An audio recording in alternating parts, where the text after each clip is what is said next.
Eu quero declarar sobre a vida dessa igreja o início de uma expansão, de frutificação, de crescimento. E eu sempre gosto de dizer que a igreja, quando cresce, não é um prédio físico que cresce. A igreja, ela é representada pelas famílias que compõem esse corpo. Então a gente vê no Antigo Testamento, quando o povo crescia, a igreja crescia. Quando o povo se movimentava, a igreja se movimentava. Então eu quero declarar que essa expansão, esse crescimento vai acontecer na sua casa, na sua família, no seu ministério, nos seus negócios. Aquilo que Deus te chamou para viver nessa estação vai ser um ano de crescimento e um ano de expansão. Você pode aplaudir mais uma vez o nome de Jesus. Privilégio estar aqui. Estou muito feliz, como o pastor Danilo falou. A gente está ali em São Paulo, na capital, Lagoinha Morumbi. Estamos ali em São Paulo há um ano agora e um mês, né? Em pouco tempo, a minha esposa e eu, nós moramos ali nos Estados Unidos por alguns dias. Foram 16 anos morando ali nos Estados Unidos. As nossas filhas nasceram lá. Nós estamos casados há 19 anos. Estamos há quase 25 anos juntos, né? Marcela e eu. E as duas filhas, uma de 10 e uma de 12, Caterine e Sofia. Elas então vieram, Deus deu uma palavra para a gente no final do ano de 2024, que nós estaríamos pastoreando uma igreja. Nós estávamos ali com o pastor André Valadão, na igreja Lagoinha de Orlando, pastoreando os jovens, e Deus deu uma palavra, e nós estamos ali há muitos anos. Nossas filhas nunca vinham morando no Brasil, e aí eu tinha certeza que Deus encaminharia a gente para uma igreja lá nos Estados Unidos. Fazia mais sentido. Mas quem diz que precisa fazer sentido para Deus? Os planos dele são maiores do que os nossos. Os sonhos de Deus são maiores do que os nossos. E a gente se colocou num lugar de obediência e falou: Senhor, para onde o Senhor nos enviar, nós iremos. Minha esposa, num dia de devocional, o Espírito Santo falou com ela: vocês vão voltar para o Brasil.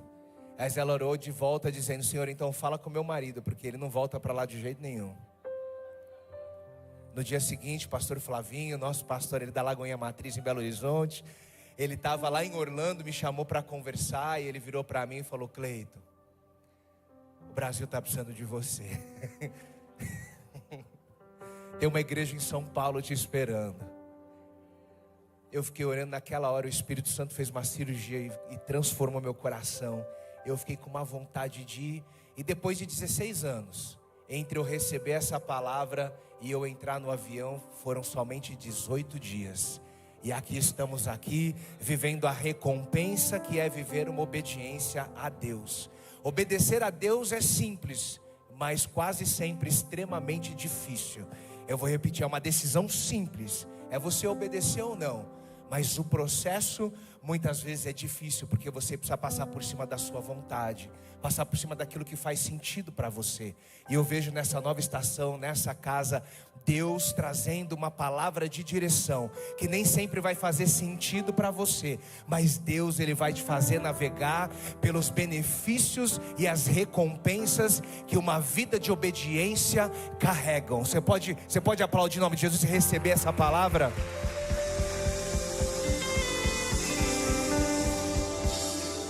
E o tema dessa mensagem é quando Deus escreve a história. Diga: quando Deus escreve a história. Quando Deus escreve a história é melhor do que a gente, né, gente? Quantos aqui já fizeram planos que não deu certo? Só eu, gente? Meu Deus do céu. Mas quando Deus escreve a história, tudo muda. Tudo que a gente olha para um momento você para pensar nos seus dias até aqui, conversando com Abraão ali dentro, contando um pouco da história dele, gente. Só Jesus na casa, né? Quanta coisa boa. Mas quando a gente olha para a nossa história, a gente pensa: e se eu não tivesse entrado naquele lugar? E se eu não tivesse mudado para aquela cidade? E se eu não tivesse aceitado aquela oferta de emprego? E se eu não tivesse conhecido aquela pessoa? A gente, quando para pensar na nossa vida, a gente começa a pensar em capítulos da nossa história.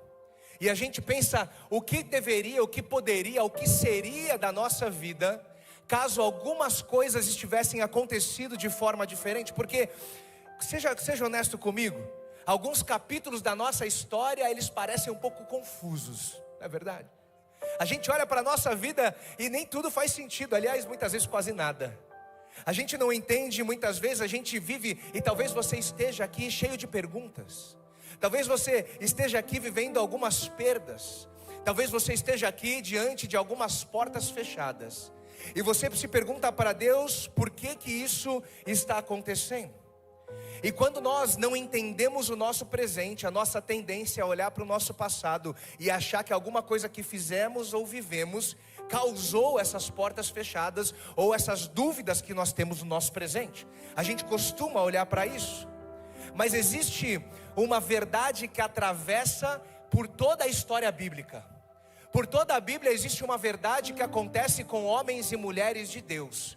E essa verdade, se você anotava, é que Deus, Ele nunca trabalha por acaso. Olha para a pessoa que está do seu lado e diga: você não está aqui por acaso. Nada que acontece na sua vida é por acaso. Nada de nenhum capítulo que aconteceu na sua história foi por acaso. Porque coisas boas e coisas ruins, a Bíblia vai dizer que todas, diga todas, diga todas, diga coisas boas e coisas ruins. Todas as coisas cooperam para o bem daqueles que amam a Deus e são chamados segundo o seu propósito. Então nada é por acaso. Diga: nada na minha vida é por acaso. Porque Deus, Ele sempre vai trabalhar por um propósito. E nós, na medida em que nós enxergamos apenas o capítulo que vivemos e o capítulo que estamos vivendo, Deus, Ele já enxerga todo o livro da sua vida. Ele conhece os capítulos que foram escritos, o capítulo que está sendo escrito agora, mas Ele conhece os capítulos que serão escritos daqui para frente. E é por isso que é muito melhor, e o tema dessa mensagem, quando Deus escreve a sua história, é muito melhor, porque Deus, Ele não somente estava nos capítulos anteriores, Deus não somente está no capítulo atual, mas Ele já está no seu futuro, escrevendo os capítulos que estão por vir, porque Ele é um Deus que prepara o caminho para o seu povo passar. Você pode dizer um amém? Deus, Ele está escrevendo uma história completa. Enquanto nós vemos as lágrimas, Deus, Ele já vê a redenção. Enquanto a gente acha que Deus está atrasado, ou que nossa vida está atrasada, Deus, Ele enxerga isso como um momento de preparação. E é isso que eu quero conversar com vocês essa noite, sobre a história de duas mulheres. São 2 anos de igreja, e nós vamos falar sobre a história de 2 personagens bíblicos.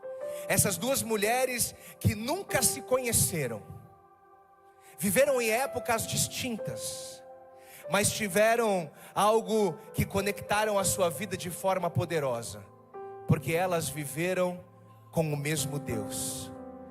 Porque quando Deus escreve a sua história, nenhum capítulo é desperdiçado. Nenhum capítulo é desperdiçado. Nenhum trabalho no Senhor que você ele vai ser vão. Pode dizer um amém? E a primeira história que a gente vai começar contando, então, está em Josué capítulo 2, versículo 1. E aí o trecho vai dizer assim: então Josué, filho de Num, enviou secretamente de Sitim 2 espiões. Diga, 2 espiões. O número 2 está aparecendo muito hoje, né? São 2 anos, são 2 mulheres, são 2 espiões. Existe um mistério aí. E disse: vão examinar a terra, especialmente Jericó. Eles foram e entraram na casa de uma prostituta chamada Raabe, e ali passaram a noite. O texto vai dizer que Josué, então, ele manda espias. E é muito interessante quando a gente aprende lições, porque Josué um dia já tinha sido um espia, só que ele havia sido enviado com mais 11. Quando Moisés envia os 12 para espiar a terra, a Bíblia vai dizer então que 10 voltaram com relatório negativo e 2 com positivo. Dessa vez Josué falou: deixa eu evitar o trabalho, eu já nem vou mandar os 10 que vão trazer notícia ruim, vou mandar só 2 corajosos, porque ele aprendeu a história, ele aprendeu a lição. Ele envia 2. Ele envia 2 então ali para a cidade de Jericó. E a Bíblia vai dizer que eles entram e eles vão na casa de uma prostituta chamada Raabe. E ali então eles chegam na casa dela. E aí Raabe os recebe. Afinal de contas, o contexto bíblico vai dizer que ela e todo o povo de Jericó estavam com medo, porque eles estavam ouvindo dizer sobre a fama do povo de Israel, de um Deus que os tiraram do Egito, que os tirou do Egito. e fez atravessar o deserto, abriu as águas do Mar Vermelho. Um povo que viveu nesse deserto por 40 anos, cuidado, vivendo sinais, milagres e maravilhas, e que havia chegado um momento de expansão, de conquista nessa terra. A Bíblia vai dizer que os inimigos estavam com medo, e Raabe então, ela recebe esses homens com essa noção do que Deus estava fazendo naquele capítulo da história. E ela então recebe, mas ela os recebe sabendo que ela estava cometendo um ato de traição com o seu rei. Ela era então uma cidadã de Jericó, governada por um rei inimigo de Israel. E ela recebe eles, e achando que estava os escondendo, que ninguém falaria nada para o rei, mas o WhatsApp do rei naquele dia estava enlouquecido. Ele começa a receber muitas mensagens dizendo: existem espiões na terra, e eles estão na casa da prostituta Raabe. E o texto vai dizer que ele manda alguns soldados para ir até a casa dela, e essa notícia também chega. A gente acha que a fofoca só corre solta hoje em dia. Naqueles tempos, mesmo sem a velocidade da internet, o rei ficou sabendo que os espiões estavam lá, e quando o rei mandou soldado, Raabe ficou sabendo que os soldados estavam vindo. Me pergunta como que eles sabiam? Eu não sei, sabe, Abraão? Eu não sei como eles sabiam, mas a notícia chegou. Então ela faz um trato com eles, e diz no capítulo, ainda Josué 2, 9 a 11, diz: eu sei que o Senhor lhes deu essa terra. Raabe falando para ele: vocês nos causaram um medo terrível, e todos os habitantes dessa terra estão apavorados por causa de vocês. Pois o Senhor, o seu Deus, é Deus em cima da terra, dos céus e embaixo da terra. Raabe ali, ela chega num ponto de encontro na sua vida. Ela chega no momento em que ela é colocada contra a parede por Deus, para que ela tomasse uma decisão. Afinal de contas, ela estava cometendo um ato de traição, e por um outro lado, ela sabia que ali estava a oportunidade dela, da vida dela ser transformada completamente. Mas era uma decisão que parecia ser no escuro, porque ela não sabia de fato o que aconteceria, mas ela sabia que a vida dela tinha chegado num momento onde uma decisão definitiva precisava ser tomada. E eu creio que Deus te trouxe aqui nessa noite, porque muitos aqui estão vivendo um momento onde Deus está pressionando vocês para que uma decisão seja tomada, uma decisão que pode mudar a sua vida para sempre. Mas você está se perguntando: mas eu não consigo ver aquilo que pode acontecer, pode dar muito certo ou pode dar muito errado. Mas Deus manda te dizer: esse é o dia, essa é a noite que o Espírito Santo vai guiar você para que você tome a decisão correta. E diga: porque nada é por acaso. Eu estava lendo um estudo esses dias de uma universidade da Inglaterra que fala que todos os dias nós tomamos mais ou menos 1000 decisões por dia. Você fala: meu Deus, acho que não é tudo isso não. A maioria delas inconsciente. Mas desde aquela que você está dormindo, dá vontade de ir no banheiro e você fica pensando: vou, não vou, vou, não vou, vou. Só eu, gente. Ficar meia hora acordado, vai logo, que vai ter que ir. Por que a gente é assim, né? Aí você levanta, aí você acorda, abre o olho ou não abre. Você pensa nisso? Não, você abre, mas é uma decisão que você toma. Mais ou menos 1000 decisões que tomamos todos os dias. Algumas mais relevantes, outras menos relevantes. Algumas conscientes, outras inconscientes. Algumas tomamos mais rápidos, outras não. Por exemplo, quando você quer decidir a roupa que você vai para a igreja. Eu sempre decido rápido, o problema é que a minha esposa sempre muda no final. Eu já desisti, gente. Eu não sei combinar, eu não sei. Ela sai e fala: escolhe você. Aí eu tomo uma decisão a menos. Mas o fato é que aqui Raabe, ela tem que tomar uma decisão que mudaria a sua vida. E o ditado vai dizer que existem 3 coisas que nunca voltam atrás: a flecha lançada, a palavra dita e a oportunidade perdida. Essas 3 coisas nunca voltam atrás: a flecha lançada, a palavra dita e a oportunidade que passa. E Deus nessa noite, Ele está abrindo uma janela de oportunidade para você. Mas uma decisão precisa ser tomada, porque essa oportunidade vai passar. E isso estava acontecendo na vida de Raabe. Mas eu queria agora dar uma pausa, porque o contexto da vida de Raabe foi construído até aqui. E eu vou dar aqui para o nosso amigo tecladista segurar a vida de Raabe.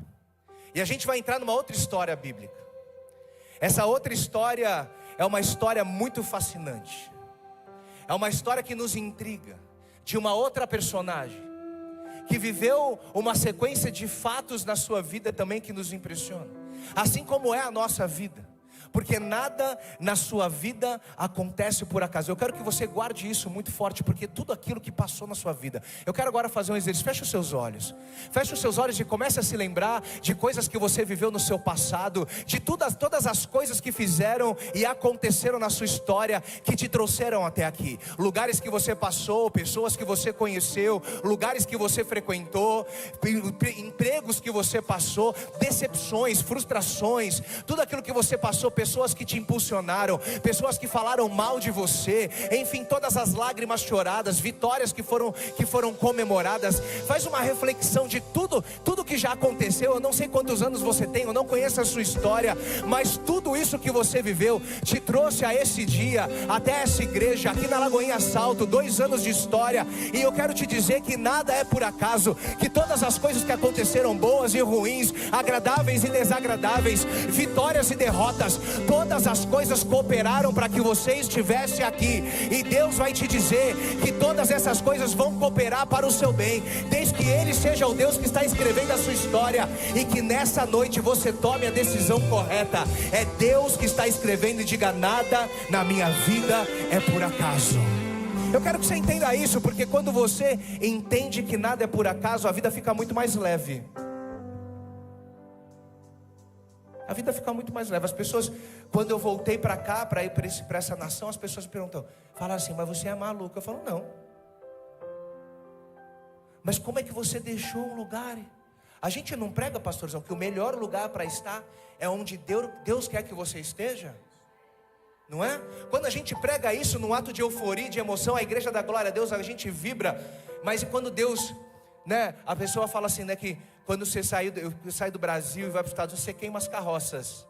Aí quando eu voltei, falou: mas pastor, você não queimou as carroças, você queimou, né, uns carros melhores.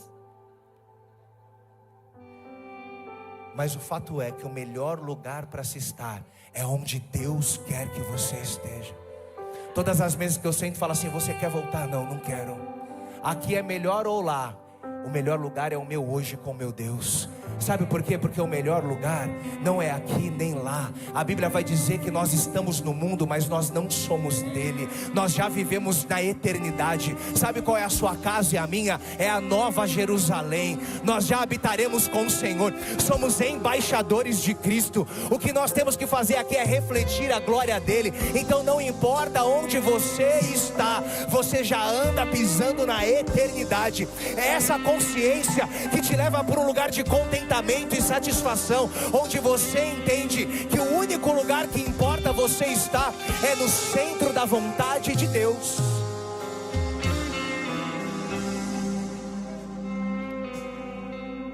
Eu quero conversar com vocês agora sobre essa outra personagem chamada Ruth. Diga: Ruth.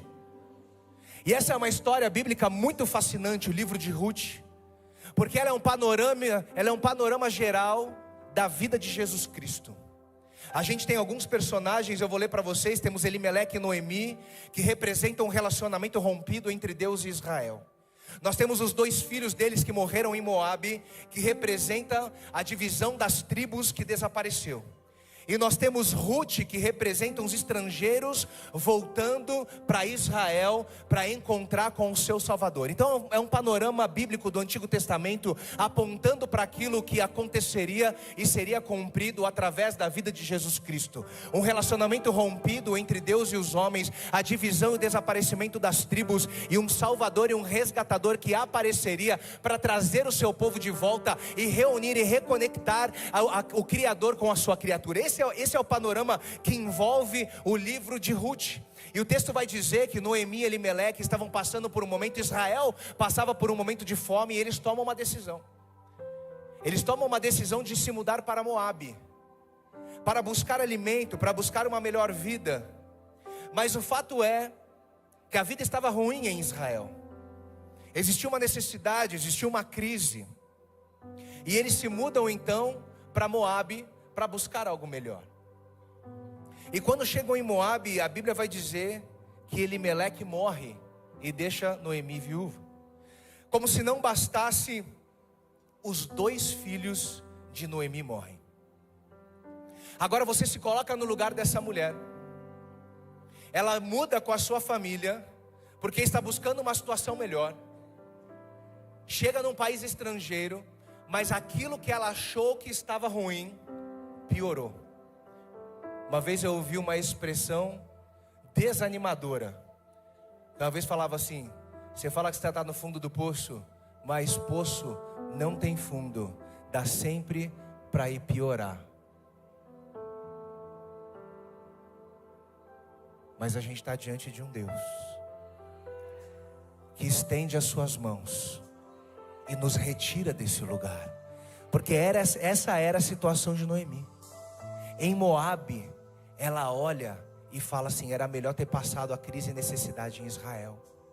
Sabe por quê? Porque tem coisas na vida que a gente só valoriza quando a gente perde. A gente está tão ocupado olhando para as circunstâncias que a gente não valoriza de quem está do nosso lado. A gente está em casa, a gente tem o nosso cônjuge.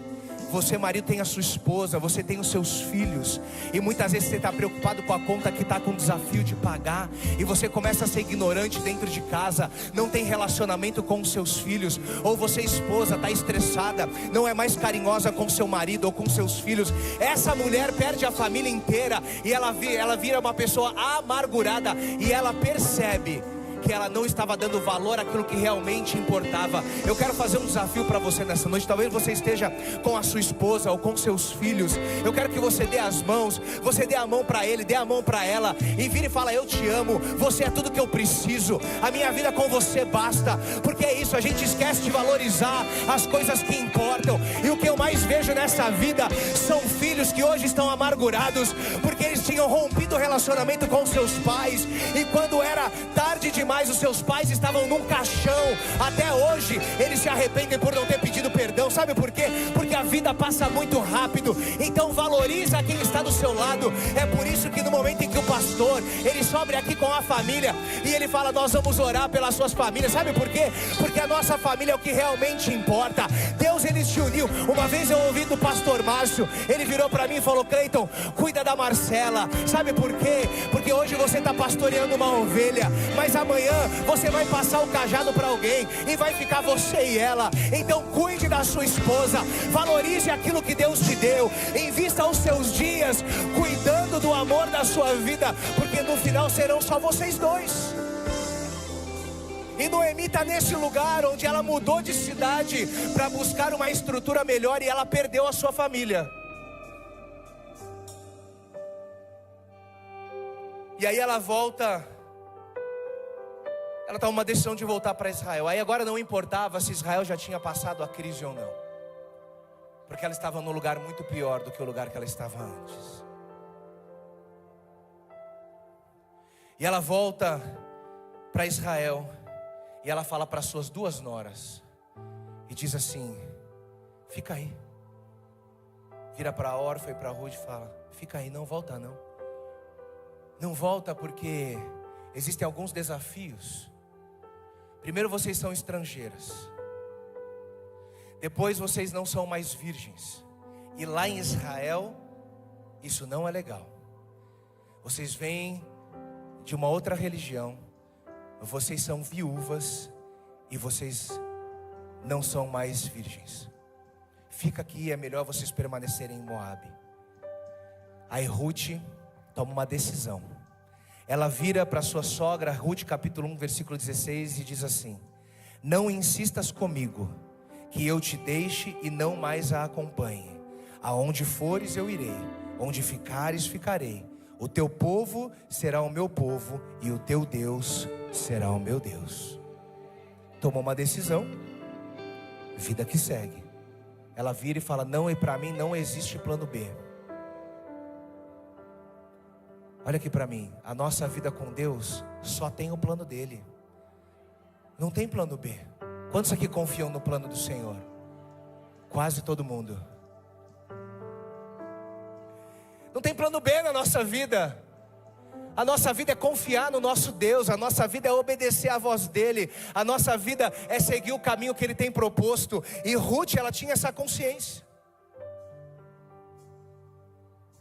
E a Bíblia vai dizer então que Noemi, ela volta para Israel com Ruth. E ela começa a viver ali. Ela começa a viver, e a Bíblia vai dizer que Noemi tinha um parente, que o nome dele era Boaz. Um homem muito rico, influente, que pertencia ao clã de Elimeleque, e era um homem que estava solteiro. E ali, um dia, Ruth estava em casa com a sua sogra, e elas não tinham dinheiro, elas estavam lá, passando muita dificuldade, e ela vira para sua sogra e fala assim: eu vou passear, eu vou entrar em algum campo, para ver se eu consigo levantar algum recurso, para ver se eu consigo trazer algum dinheiro. E a Bíblia vai dizer que Ruth, ela vai colher algumas espigas. E olha o que o trecho vai dizer. A Bíblia vai dizer que ela começou a recolher espigas atrás dos ceifeiros. E por acaso, diga por acaso, de repente, ela entrou justamente na parte da plantação que pertencia a Boaz. O que acontece na vida de pessoas que tomam a decisão certa, que não tem plano B e seguem a orientação de Deus, é que o por acaso de Deus, ele sempre vai cruzar o nosso caminho. Eu quero profetizar sobre a sua vida, sobre a sua história. Primeiro, que nada que você viveu até aqui é por acaso. Todas as lutas e dificuldades. E se você permanecer no caminho desse Deus, o de repente de Deus, ele vai te encontrar. Permaneça firme, permaneça caminhando, porque eu quero declarar sobre a sua vida que assim como aconteceu com Ruth, de repente ela entrou no clã e na ceifa de Boaz. E a sorte dela estava para mudar. A Bíblia vai dizer que Boaz era um homem de negócios, e ele volta de uma viagem, e ele chega então na sua propriedade, e ele vê uma mulher encostada numa árvore distante, e ele fala para os seus funcionários quem é aquela pessoa. E ele fala assim: olha, ela é uma moabita que voltou de Moabe com Noemi, e ela pediu que a gente deixasse ela recolher espigas entre os feixes. Ela chegou cedo, olha aqui para mim. Ela chegou cedo e está em pé até agora. O que acontece nas nossas vidas é que quando a gente começa a estar no fundo do poço e desanimado, a gente quer ficar trancado nem dentro do quarto, a gente perde a nossa força e a gente não quer fazer mais nada, não é verdade? Tem gente que está rindo aqui porque está falando com ele. A gente não quer fazer nada e perde o ânimo. Essa mulher, ela havia perdido seu marido, ela estava sem nada, agora ela estava vivendo como estrangeira, viúva, num lugar onde não recebia bem estrangeiros, viúvas. E ela estava lá, e a Bíblia diz que desde cedo ela se levantou e ela não sentou até aquela hora. Deus manda te dizer: não desista, permaneça em pé, permaneça produzindo. Se você está passando por dificuldade, não pare de servir nessa casa, continue servindo, continue fazendo, porque o de repente de Deus, ele vem sobre aqueles que tomam a decisão certa e que permanecem em pé durante a dificuldade. Deus manda te dizer: se levanta. Levanta, hoje é o dia que você vai se levantar. Você vai sair daqui desse lugar. Você não vai permanecer sozinho. Você não vai ficar desanimado, porque Deus, ele vai transformar a sua lágrima em risos de alegria. Você vai entrar no de repente de Deus, porque nada é por acaso.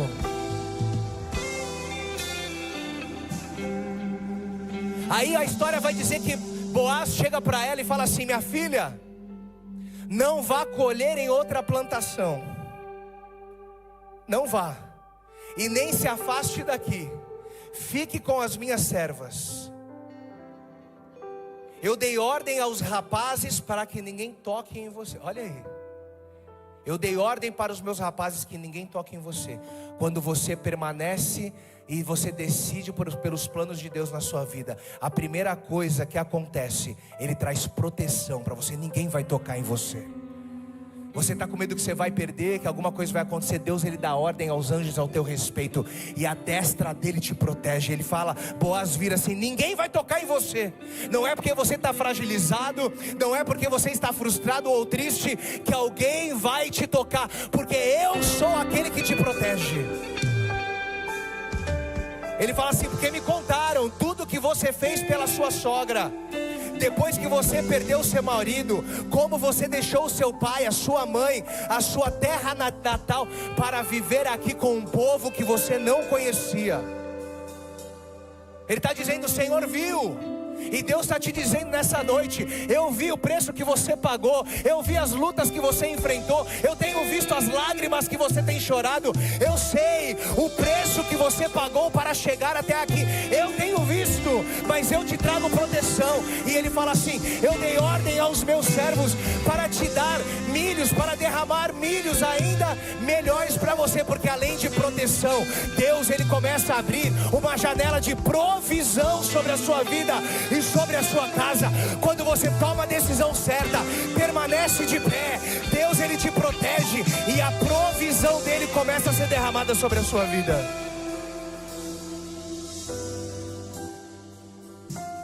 Meus irmãos, meus irmãos, a resposta na vida de Ruth começa a acontecer. Mas existia um preço a ser pago, uma decisão a ser tomada e uma atitude a ser vivida por ela. Não foi fácil, mas a história dela veio até aqui. Era viúva, não era mais virgem, e precisou tomar uma decisão. Eu não sei o que te traz aqui até hoje, eu não sei o que te trouxe aqui. O fato é que nós estamos celebrando aqui 2 anos dessa casa, e talvez você não tenha tantos motivos para celebrar assim. Mas Deus te trouxe aqui nessa noite para te dizer: permaneça firme, porque a sua sorte está prestes a mudar. Isso não é uma palavra de incentivo, muito menos uma mensagem motivacional. Muito embora a Bíblia ela seja uma mensagem motivacional para o seu povo. Sabe por quê? Jesus fala: no mundo tereis aflições, mas tem de bom ânimo, porque eu venci o mundo. As pessoas às vezes não gostam, né? Você quer ver um filme no cinema, ou nos aplicativos de streaming. Aí a pessoa já viu um filme que você quer ver, aí você não gosta que conte o final da história. Irmãos, eu não ligo que me conte o final da história. Sabe por quê? Porque a Bíblia Sagrada, ela conta o final da minha história. E eu sei que eu posso estar passando pela aflição que eu for, mas você vai ler em Apocalipse, capítulo após capítulo, a Bíblia vai dizer: ao que vencer, eu darei o direito de assentar-se no meu trono à direita do meu Pai. Ao que vencer, eu o vestirei de linho fino. Ao que vencer, governará sobre as nações. O final da sua história já está escrito. Eu não sei qual é o capítulo que você está vivendo, mas nada é por acaso. Deus está conduzindo você em triunfo. E para encerrar, eles sempre são assim? O pastor está passando um pix para vocês, né?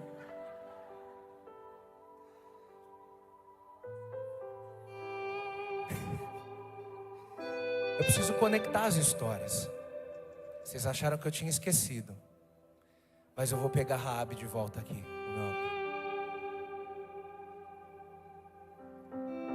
Aí você fala assim: pastor, mas como é que essas histórias se conectam? A Bíblia vai falar que Boaz e Ruth se casaram, e Ruth se tornou a mulher de Boaz. Boaz a possuiu, e o Senhor concedeu que ela engravidasse e desse à luz a um filho. Olha só, Ruth, viúva, estrangeira, não era mais virgem, vivendo em Israel. Por acaso ela cai no campo de Boaz. Por quê?